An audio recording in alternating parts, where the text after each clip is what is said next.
Given है 6x² - 3 - 7x। इसमें आपको देख के पता चल रहा होगा कि ये स्टैंडर्ड फॉर्म में गिवन नहीं है।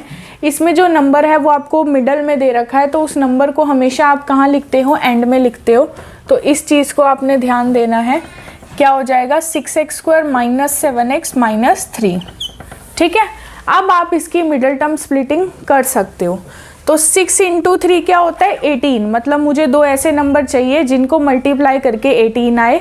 और यहाँ पे साइन क्या है माइनस, तो उन्हीं दोनों नंबर को मल्टीप्लाई करके जिनका प्रोडक्ट क्या आ रहा है 18 आ रहा है, उन्हीं को माइनस करके क्या आना चाहिए, मिडल वाला टर्म यानी 7 आना चाहिए। तो 9 2 = 18 होता है और 9 - 2 करेंगे तो 7 होता है, मतलब चीज़ सही है। तो हमने मिडल टर्म को 2 पार्ट्स में ब्रेक कर दिया, 9 - 2 में, और यहाँ पे आपका क्या बचेगा x - 3 बच जाएगा क्योंकि मिडल टर्म को ब्रेक करा है। तो ये आपका क्या हो जाएगा 6x² - 9x + 2x - 3। पहले दो पार्ट में क्या कॉमन है, 3x कॉमन जाएगा, तो आपका क्या बच जाएगा 2x - 3 बचेगा। यहाँ पे कुछ भी कॉमन नहीं है तो 1 लिखेंगे और एज इट इज़ लिख देंगे ब्रैकेट के अंदर जो भी गिवन था। अब अगेन आपका क्या कॉमन है, 2x - 3 कॉमन है, उसको कॉमन ले लेंगे और क्या बच जाएगा 3x + 1 बच जाएगा। ठीक है, अब आपका काम क्या है, फैक्टर्स की हेल्प से ज़ीरोज़ निकालने हैं। कैसे निकालने हैं, दोनों को इक्वेट कर दो 0 के, उससे आपको x की वैल्यू मिलेगी और जो भी आपकी x की वैल्यू होगी वही आपके क्या होते हैं, ज़ीरोज़ होते हैं। तो पहला 0 मेरा आ गया 3/2 और दूसरा 0 मेरा आ गया -1/3। तो इस तरीके से आपको दो ज़ीरोज़ मिल जाएंगे। पहला 0 मैं क्या कहती हूँ कि वो अल्फ़ा है, तो अल्फ़ा = 3/2 और दूसरा 0 क्या है बीटा, तो बीटा = -1/3। देखो आपको इसको लिखने का तरीका भी सही से पता होना चाहिए। Are the zeros of given quadratic polynomial, given quadratic polynomial, quadratic polynomial. ठीक है भैया, समझ आता है। अब बात करते हैं इसके रिलेशनशिप की। तो लिखोगे रिलेशनशिप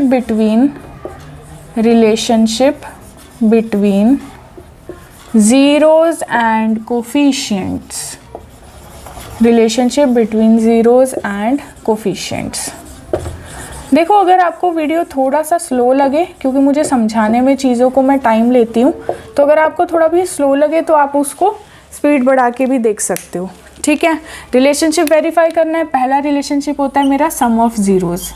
सम ऑफ ज़ीरोज़ क्या होता है, sum of zeros alpha + beta और उसकी वैल्यू होती है -b/a। a b c क्या है वो भी एक बार देख लेते हैं भैया। पहले वाला टर्म मेरा क्या होता है, a होता है, तो a = 6 हो गया, b = बीच वाला टर्म इसमें नहीं देखना, जो आपने लिखा है उसमें देखना है, -7 हो गया और c = -3 हो गया। ये मेरी a b और c की वैल्यूज़ हो गई। ठीक है, आगे आ जाओ। अल्फ़ा + बीटा यानी 3/2 में मुझे ऐड करने हैं -1/3, तो 3/2 लिखेंगे और उसमें ऐड करेंगे -1/3 = -b। b कितना है मेरा -7 और a कितना है 6, a है 6। इसका एलसीएम लोगे, नीचे क्या आ जाएगा 6 आ जाएगा, यहाँ बचेगा 9 -2, यहाँ पे बचेगा 7/6। इधर भी 7/6 बच रहा है, इधर भी 7/6 बच रहा है। तो सम ऑफ ज़ीरोज़ वेरीफाई हो गया। यहाँ पे दूसरा करना है प्रोडक्ट ऑफ ज़ीरोज़ को वेरीफाई। तो प्रोडक्ट ऑफ ज़ीरोज़ क्या होता है, प्रोडक्ट ऑफ ज़ीरोज़ क्या होता है भैया, प्रोडक्ट ऑफ ज़ीरोज़ होता है अल्फ़ा × बीटा और वो किसके इक्वल है, c/a के। अल्फ़ा × बीटा यानी कि 3/2 मल्टीप्लाई होगा -1/3 से और c/a का मतलब है -3/6। इधर भी क्या बचेगा -3/6, इधर भी क्या बचेगा -3/6।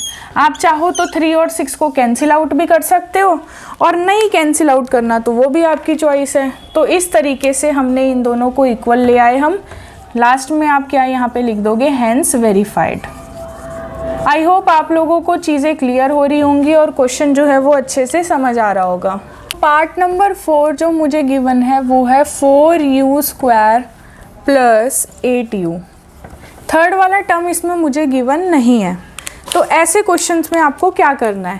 तो भैया ऐसे क्वेश्चन में a तो मुझे दे रखा है कितना 4, b मुझे दे रखा है कितना 8 और c मुझे नहीं दे रखा, तो वो कितना हो जाएगा 0 हो जाएगा। तो पहला क्या था, जब हम मिडल टर्म स्प्लिट करते थे तो उस केस में हमारे पास 3 टर्म्स होते थे तो हम मिडल टर्म को स्प्लिट कर पाते थे, बट यहाँ पे आपके पास 3 टर्म्स नहीं है तो आप मिडल टर्म को स्प्लिट तो नहीं कर सकते। और हम इसमें क्या कर सकते हैं, हमें दिखाई दे रहा है कि इन दोनों टर्म्स में कुछ ना कुछ कॉमन आउट आपका जा रहा है। कॉमन लोगे 4u स्क्वायर और 8u में क्या कॉमन है, 4u कॉमन है। इधर से 4u जब मैं लूँगी तो एक u बच जाएगा और इधर क्या बचेगा 2 बच जाएगा, राइट, यही बचेगा। अब अगर आपको दिख रहा हो तो आपके पास 2 फैक्टर्स ऑलरेडी आपके आ चुके हैं 4u और u प्लस 2। तो पहला काम क्या होता है, दोनों में से u की वैल्यू को फाइंड आउट करना। तो पहले केस में u की वैल्यू क्या आ जाएगी 0 आ जाएगी। दूसरे केस से चेक करते हैं u plus 2 equals to 0, u equals to मेरा आ गया माइनस का 2। तो दोनों केस में मेरी u की वैल्यू यहाँ पे फाइंड आउट हो चुकी है, राइट। नेक्स्ट स्टेप होता है, पहले यहाँ पे लिख दो अल्फ़ा इक्वल्स टू 0 आया है और बीटा इक्वल्स टू -2 आया है। They are the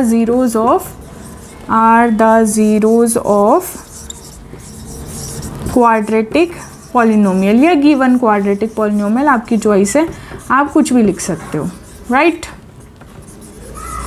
okay.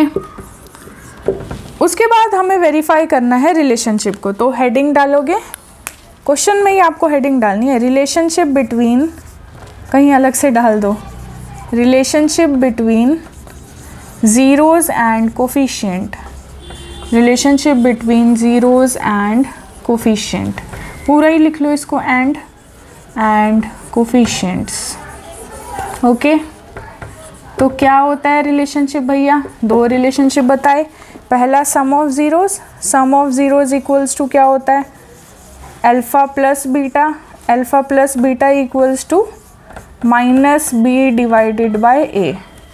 अब आप इसकी वैल्यू पुट करो, अल्फ़ा क्या आया है आपका 0 आया है, बीटा क्या आया है -2 आया है। तो 0 में हम ऐड करेंगे -2 को इक्वल्स टू -b कितना है -8, a कितना है 4।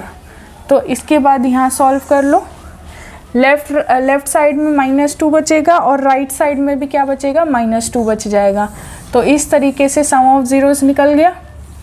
अगला स्टेप क्या है मेरा, प्रोडक्ट ऑफ ज़ीरोज़ निकालना। तो प्रोडक्ट ऑफ ज़ीरोज़ मैं निकालूंगी, प्रोडक्ट ऑफ ज़ीरोज़ क्या हो जाएगा, product of zeros alpha into beta. तो अल्फ़ा इंटू बीटा कितना आ जाएगा मेरा c divided by a। 0 multiply हो जाएगा -2 से, c कितना है 0/4। तो 0 इक्वल्स टू 0 यहाँ पे वेरीफाई हो जाएगा। तो इस तरीके से आपका क्वेश्चन जो है वो सॉल्व हो जाएगा, हैंस वेरीफाइड।